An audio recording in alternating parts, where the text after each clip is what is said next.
নাস্তিকার মুরতাদরা, তোমরা যদি আমার নবীর পরিচয় শুনতে চাও তাহলে এখনই কান পেতে শুনে নাও।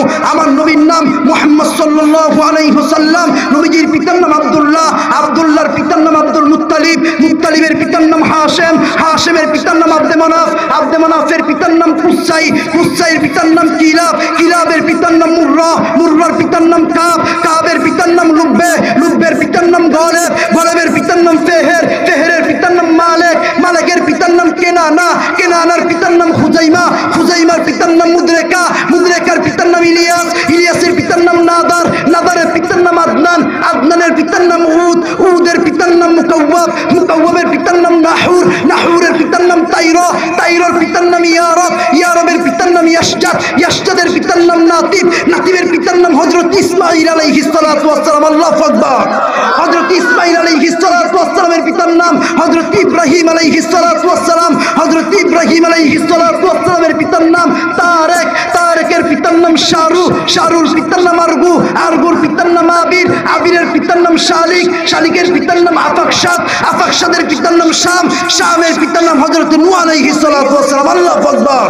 হযরত নূহ আলাইহিস সালাতু ওয়াস সালামের পিতার নাম লামাক, লামাকের পিতার নাম মুতাওয়াশশিলিক, মুতাওয়াশশিলিকের পিতার নাম হযরত ইদ্রিস, হযরত ইদ্রিস আলাইহিস সালাতু ওয়াস সালামের পিতার নাম ইয়ারব, ইয়ারবের পিতার নাম মাহওয়াইল, মাহওয়াইলের পিতার নাম কাইলান, কাইলানের পিতার নাম আনুশ, আনুশের পিতার নাম হযরত শীশ, হযরত শীশ আলাইহিস সালাতু ওয়াস সালামের পিতার নাম হযরত আদম সফিউল্লাহ। এরা নাস্তিকার মুরতাদের দল। আদম থেকে আমার নবী পর্যন্ত যতগুলো মানুষ এই বাংলার জমিনে আগমন করেছে, হযরত ইবনে আব্বাস রাদিয়াল্লাহু তাআলা আনহু বলে, আমি আদম নবী থেকে মুহাম্মদ নবী পর্যন্ত সমস্ত মানুষদের নাম আমি রিসার্চ করতে শুরু করলাম। তাকে দেখি রে একজনের চরিত্রের ভিতরে কোনো প্রকারের কলঙ্কের দাগ নাই। সুবহানাল্লাহ। এখন যারা আমার নবীর চরিত্রের ভিতরে কলঙ্কের দাগ লাগাইতে চায় তাদেরকে ছাইরা দেওয়া যায়? কথা বলেন না কেন? তাদেরকে ছাইরা দেওয়া যায়? আর দরকার হলে এই বাংলার জমিনে আবার 1971 যুদ্ধ কায়েম করা হবে। এই বাংলার জমিনে 1971 যুদ্ধ আবার কায়েম করব, রক্ত দিব, জীবন দিব, কল্লা দিব, দরকার হলে সন্তানকে এতিম করব, স্ত্রীকে বিধবা করব, মায়ের বুক খালি করে জিহাদের ময়দানে চাপ দিব। তারপর আমার এই নবীর বাংলাদেশে আমার নবীর ইজ্জতের হেফাজত করেই ছাড়বো। কথা বলেন ঠিক কিনা? আমার নবীর ইজ্জতের সমতুল্য কোন কাফের আর বেঈমান যদি নাস্তিকতার পরিচয় দিয়ে থাকে, আমরা বলতে চাই, আরে আরে তোমরা তো মুসলমানদেরকে চিনো না। মুসলমান সহজে ধরে না, ধরলে ধরলে ছাড়ে না। কথা বলেন ঠিক কিনা? আমার নবীজি কত জিন্দেগিতে কত কষ্ট করেছেন। মক্কা ছাড়লেন উম্মতের জন্য, তায়েফের ময়দানে মাইরও খেলেন উম্মতের জন্য, মদিনায় গেলেন উম্মতের জন্য। সেইখান থেকে মিরাজের রজনীতে আল্লাহ পাক রব্বুল আলামিনের দরবারে গেছেন, সেইখানে উম্মতরে কোনোদিন যায় নাই, ভুলে গেছে উম্মতরে। মিরাজের রজনীতে গিয়ে আল্লাহর সামনে দাঁড়ায় বন্ধু বন্ধু মুলাকাত করলে কি একটা শান্তি লাগে। আজকে ঢাকা থেকে একটা বন্ধু যদি বরিশাল যায়, আপন বন্ধুরে পায়া এলাকার বন্ধু কল দিলে তো কল জীবনও ধরবো না। কিন্তু নবী আমার আল্লাহর পাশাপাশি বসলেন, কিন্তু উম্মতের কথা ভুলে যায় নাই। আমার আল্লাহ ডাক দিয়া বলছে, নবী গো আপনি আমার কাছে কি চান? তখন নবী সাল্লাল্লাহু আলাইহি ওয়াসাল্লাম আল্লাহকে বলেছিলেন, মালিক গো আমি কিছুই চাই না, আমি ফাতেমাকে চাই না, আমি আব্বাসকে চাই না, আমি হাসান হুসাইনকে চাই না, আমি আলীকে চাই না। আল্লাহ গো আজকে আপনার দরবারে আইসা, আপনার বাড়িতে আইসা আপনার কাছে আমার একটাই চাওয়া। আমার মালিক ডাক দিয়ে বলে, নবী গো আপনি কি চান খালি সেইটা বলেন। আমার উম্মত গুলারে আপনি যদি জাহান্নামে দেন, আমি নবী কিন্তু জান্নাতে যাবো না।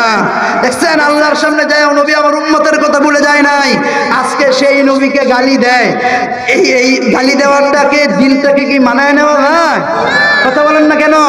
দেখেন তায়েফের ময়দানে মাই খাইছে, আল্লাহ পাক রব্বুল আলামিন পাহাড় ধ্বংস করে দিতে চাইছিল।